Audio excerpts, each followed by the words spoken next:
नमस्कार मित्रांनो, स्वागत आहे तुमचं एम एच कॉलेज कट्टामध्ये.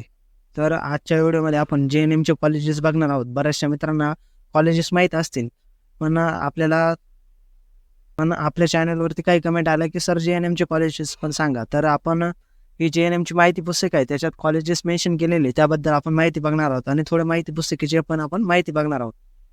तर JNM म्हणजे सामान्य परिचर्या व प्रासाविक प्रशिक्षण. हा 3 वर्षाचा कालावधी हा हा 3 वर्षाचा कोर्स आहे आणि याच्यामध्ये महिला आणि पुरुष दोघांकरता हा कोर्स आहे. तर यामध्ये आपण फक्त मेन मुद्दे बघणार आहोत. तर निवड प्रक्रिया आपली ANM आणि JNMची ही MH नर्सिंग CETच्या मार्क्सवर होणार आहे. आणि जिल्हा न्याय वाटप म्हणजे आपले कॉलेजेस किती, तर 23 JNMचे कॉलेजेस आहेत आणि प्रत्येकामध्ये 40 जागा आहेत. तर पहिला आहे जिल्हा रुग्णालय ठाणे, रायगड, सातारा, सिंधुदुर्ग. तर पहिला आहे जिल्हा रुग्णालय ठाणे, दुसरा रायगड, त्याच्यानंतर आहे सातारा, सिंधुदुर्ग, रत्नागिरी, नाशिक, जळगाव, अहमदनगर, नंदुरबार, सामान्य रुग्णालय मालेगाव, जिल्हा नाशिक म्हणजे नाशिकमध्ये 2 कॉलेजेस आहे. त्याच्यानंतर जालना, परभणी, हिंगोली, बीड, नांदेड, धाराशिव, वाशिम, अमरावती आणि अमरावती म्हणजे एक जिल्हा सामान्य रुग्णालय अमरावती आणि दुसरे जिल्हा श्री रुग्णालय अमरावती.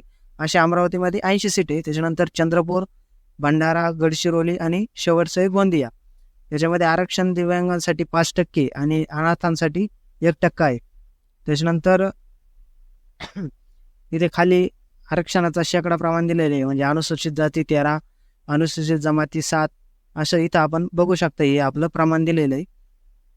त्याच्यानंतर खाली एक आपलं एज्युकेशन क्वालिफिकेशन काय पाहिजे, तर 12वी सायन्समध्ये जीवशास्त्र, भौतिकशास्त्र, रसायनशास्त्र आणि किमान 45% गुणांसह तुम्ही उत्तीर्ण पाहिजे. त्याच्यानंतर तुमचं जर सिलेक्शन झालं तर कागदपत्र कोणते लागतील, तर शाळा महाविद्यालय सोडल्याचा दाखला म्हणजे शाळेचा TC, 10वीचं बोर्ड सर्टिफिकेट, मार्कशीट, 12वीचं मार्कशीट, बोर्ड सर्टिफिकेट. त्याच्यानंतर तुम्ही 12वी किती अटेम्प्टमध्ये पास झाला, म्हणजे पहिल्याच अटेम्प्टमध्ये झाला की तुम्ही 2-3 वेळेस 12वीत बसला, त्याबाबतचं तुमचं शाळेकडून एक प्रमाणपत्र आणायचं आहे. त्याच्यानंतर डोमासाईल आहे, age and nationality, caste certificate, caste validity, non creamy layer, ज्यांना नॉन क्रिमिलियर लागतं त्यांच्यासाठी. त्याच्यानंतर वैद्यकीय प्रमाणपत्र म्हणजे मेडिकल फिटनेस. त्याच्यानंतर आधार कार्ड आणि आणि जर तुम्ही राखीव गटातील असेल तर त्याचे आवश्यक कागदपत्र तुम्हाला आणायचे. त्याच्यानंतर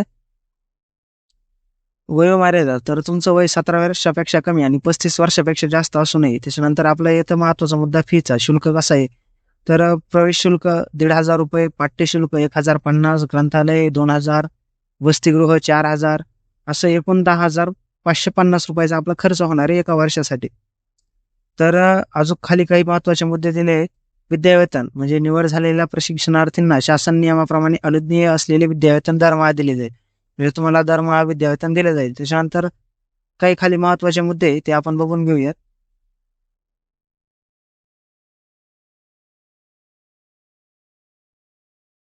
हा एक महत्त्वाचा मुद्दा आहे. जर मंजूर सुट्टीपेक्षा जास्त दिवस तुम्ही गैरहजर असाल, तर तुम्हाला परत कॉलेजमध्ये यायचं असेल तर तुम्हाला तुमच्या पालकांना घेऊन यायला लागेल. हा एक महत्त्वाचा मुद्दा आहे. त्याच्यानंतर खाली महत्त्वाचे बरेचसे मुद्दे दिलेले आहेत.